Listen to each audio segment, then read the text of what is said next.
Welcome back to Leveraging Leadership, where we unpack the art of business leadership. I'm your host, Emily Sander, Chief of Staff turned Executive Leadership Coach. This show is all about finding your points of greatest influence and leveraging them to better serve those around you. Here is a question prompt that can be helpful when you're moving through the stage of something where it's like, this is hard, this is new, it's uncomfortable, but I kind of sort of think it's best for me. I know it's good for me. I got to get through it. How do I propel myself through it? Here's the question prompt. What's important to me? What's more important to me? Another variation could be, what's important to me?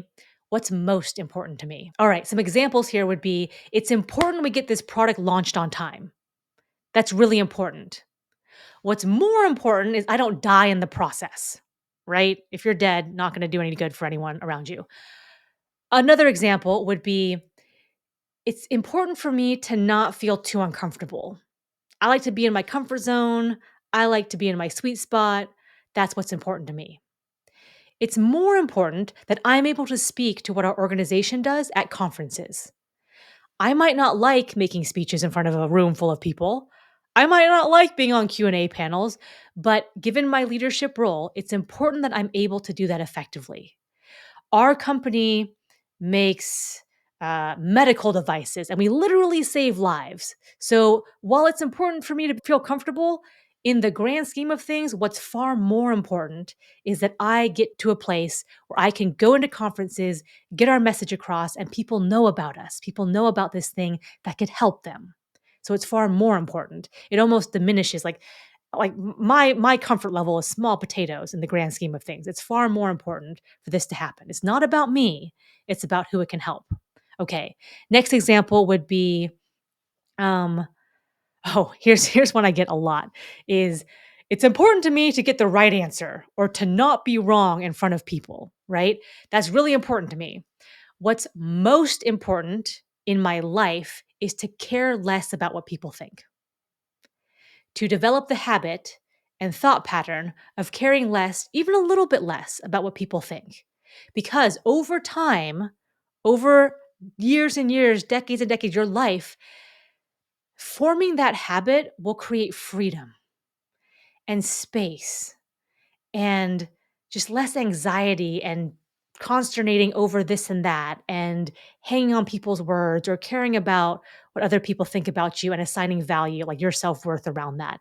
If you can open that up and just be like, I'm free to speak up when I think I need to speak up or share what I need to share or challenge what I need to challenge or all these different things. Oh my gosh, like that's far more important. That's the most important thing. One of the most important things you can do for yourself. Okay.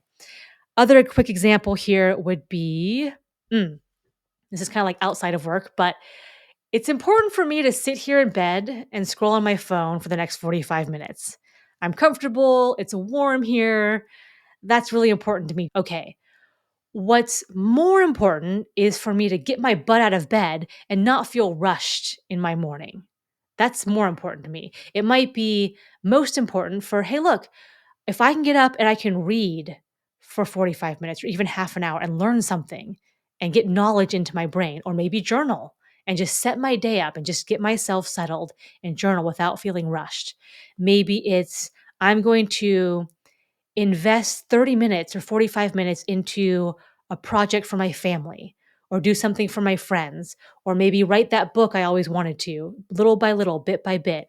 Maybe it's to do something for work where it's like, hey, if I have 45 minutes to front run my day, like I'm going to be golden in my work week or my work day.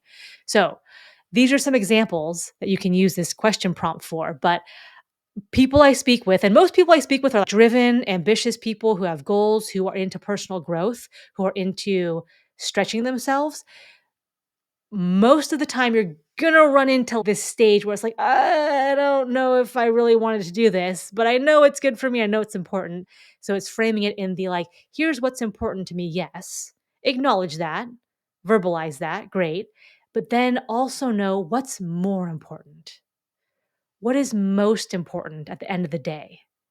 And in those moments of like, backsliding, I'm not sure I have anxiety. I'm double checking myself. I'm having second thoughts to be able to quickly switch into here's the most important thing: helping people, saving people's lives, helping my family, making sure I do write this book that's on my bucket list, making sure that I give myself the freedom to care less about what people think. So that would free up so much time. Think about what life would be like if I cared less about what people think, or if I freaking didn't care at all. Like, what possibilities does that open up for me, type of thing. So, if you can develop these thought patterns where you immediately slide in the what's most important answer to your thought and to your moment, I think that can help propel you through those phases of this is uncomfortable, this is new, this is a new muscle I'm having to flex or a new thought I'm having to develop. I've seen people get stuck, and I've been stuck myself. Why am I doing this? Oh, yeah, that's why. That's more important.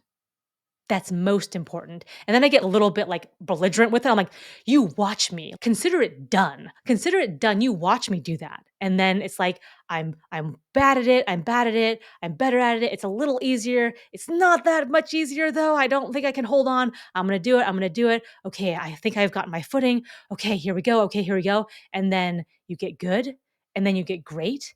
And then you wake up and you're like, whoops, I'm awesome. And I can't help it. I can't help myself. Now this habit's so built up that I can't do nothing different. I'm just going to sit here and be awesome over and over and over again. And I'll catch you next week on Leveraging Leadership.